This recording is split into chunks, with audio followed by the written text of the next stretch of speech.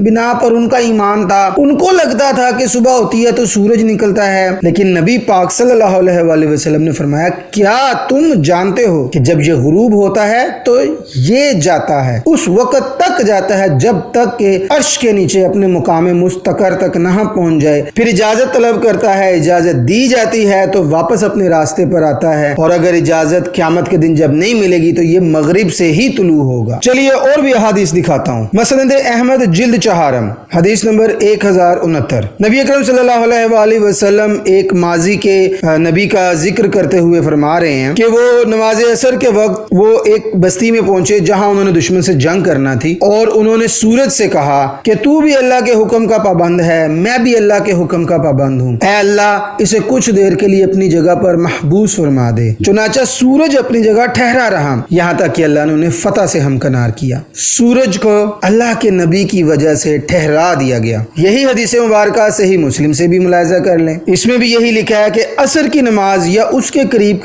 وقت میں وہ ایک گاؤں کے قریب آئے، انہوں نے سورج سے کہا تو بھی مامون ہے، میں بھی مامون ہوں، اے اللہ اس سورج کو کچھ دیر مجھ پر روک دے، اور پھر سورج کو ان پر روک دیا گیا یہاں تک کہ اللہ نے ان کو فتح عطا فرمائی۔ اور یہی حدیث مبارکہ صحیح بخاری میں بھی ہے، اس میں بھی یہی بیان کیا گیا ہے کہ سورج کو عصر کی نماز کے وقت غروب ہونے سے روک دیا گیا، پھر اللہ نے اپنے نبی کو فتح یاب کر دیا۔ جی مسند احمد، صحیح بخاری، صحیح مسلم، کیا تعویل کریں گے آپ؟ یہاں پر عصر کا وقت تھا اور دعا کر کے سورج کو روکا گیا، زمین کو نہیں کہا گیا کہ تو بھی اللہ کے حکم کی پابند ہے، میں بھی اللہ کے حکم کا پابند ہوں، کہ زمین کو روک دیا جائے، اور عصر کے وقت ہی خاص، کیونکہ اس کے بعد تو رات ہو جانی تھی۔ کیا ہم یہاں پر ایسی تعویل کر دیں گے کہ معاذ اللہ کے نبی کو بھی نہیں معلوم تھا کہ دن اور رات تو زمین کے گھومنے سے بنتے ہیں؟ کیا یہی ایک موقع تھا جب سورج کو روکا گیا؟ جی نہیں، اور بھی روایات ہیں۔ یہ مشکات شریف کی حدیث مبارکہ کی تشریح ہے، اور اس میں یہ بیان کیا جا رہا ہے کہ مواہب الدنیا کی ایک روایت کے مطابق نبی اکرم صلی اللہ علیہ وآلہ وسلم کے لیے بھی 2 مرتبہ سورج کو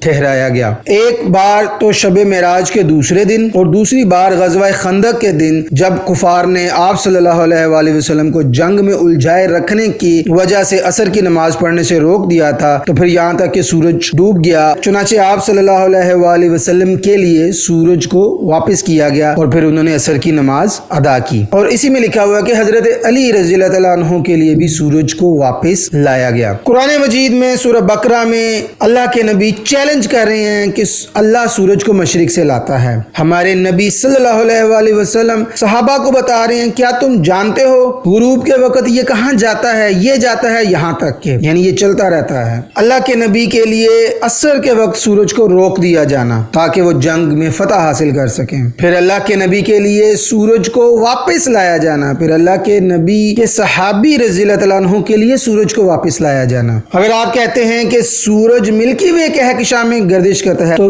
سورج ملکی وے کہکشاں میں حرکت کرے تو اپنا ایک چکر 230 ملین سال میں پورا کرتا ہے۔ عصر کے وقت اس کو روکنا، ایسے خاص مواقع پہ اس کو روکنا، اس کا کیا فائدہ ہوتا؟ کیا کہیں گے آپ کہ اصل میں وہ سورج نہیں رکا تھا، زمین نیچے سے روک دی گئی تھی، زمین کی گردش الٹ کر دی گئی تھی؟ کیا آپ جانتے ہیں کہ سائنسدانوں کے دعوے کے مطابق اگر زمین رک جائے یا زمین الٹی چل پڑے تو کتنی ہولناک تباہی آئے گی، لیکن کہیں ایسی تباہی نہیں آئی۔ وجہ زمین نہیں گھومتی، میں نے جو پچھلی بھی ویڈیو بنائی تھی اس پر بھی مجھے بہت طرح طرح کے کمنٹ آئے اور سارے کمنٹ صرف اسی بیس پر تھے کہ سائنس اور فلکیات اور یہ ساری چیزیں. میں پہلے بھی آپ کو بتا چکا ہوں کہ سائنس میں کوئی دلیل نہیں ہے, کوئی پیور خالص سائنٹیفک میتھڈ سے ارتھ کی کسی قسم کی سپین کو نہ آج تک ثابت کر پایا ہے اور نہ ہی کبھی یہ ثابت کی جا سکتی ہے. جس طرح سے نظریہ ارتقاء کو سائنس کے ضمن میں زبردستی گھسیڑا جا رہا ہے, اسی طرح حرکت زمین کو بھی کئی سالوں سے زبردستی سائنس کے ضمن میں ڈالا جا رہا ہے. میری ویڈیوز موجود ہیں, آپ جا کر دیکھ سکتے ہیں. اس کے علاوہ اگر آپ سمجھتے ہیں کہ میں غلط ہوں, میں غلط استدلال کر رہا ہوں قرآن کریم کی, میں تو اسکرین پر آپ کو قرآن کریم کی آیات دکھا رہا ہوں, احادیث مبارکہ دکھا رہا ہوں. کیا ہم اتنے ذہنی غلام ہو چکے ہیں کہ ہمیں اللہ کے کلام اور اپنے نبی اکرم صلی اللہ علیہ وآلہ وسلم کے اقوال پر یقین نہیں, اور چند انسانوں نے کہہ دیا کہ زمین حرکت کرتی ہے تو ہم ان میں تعویلیں کرنے بیٹھ جاتے ہیں جن کی کوئی دلیل بھی نہیں. جب میں آپ کو کہتا ہوں کہ پلیز میرا چینل سبسکرائب کریں, میری ویڈیو کو لائک کریں اور شیئر کریں, وہ اسی لیے کہتا ہوں کہ میرا مقصد ہے کہ یہ باتیں زیادہ سے زیادہ لوگوں تک پہنچیں, ان کو پتہ چلے کہ ہم کس قدر گمراہی کا شکار ہیں. ہمیں معلوم ہی نہیں ہے, ہم تک یہ انفارمیشن پہنچائی ہی نہیں گئی. اگر آپ سمجھتے ہیں مجھے ان قرآنی آیات کی اور احادیث کی صحیح سمجھ نہیں آ رہی ہے, آپ ان کو بہتر دلائل کے ساتھ, ٹھوس قرآنی آیات, احادیث, صحابہ کے اقوال کے ساتھ بہتر سمجھا سکتے ہیں, اور سائنس میں بھی آپ زمین کی حرکت کو بڑے ٹھوس دلائل کے ساتھ ثابت کر سکتے ہیں, تو میرا ای میل ایڈریس ہے ilmotadabbur@gmail.com. میری پہلے بھی ڈیبیٹ ہو گئی ہیں,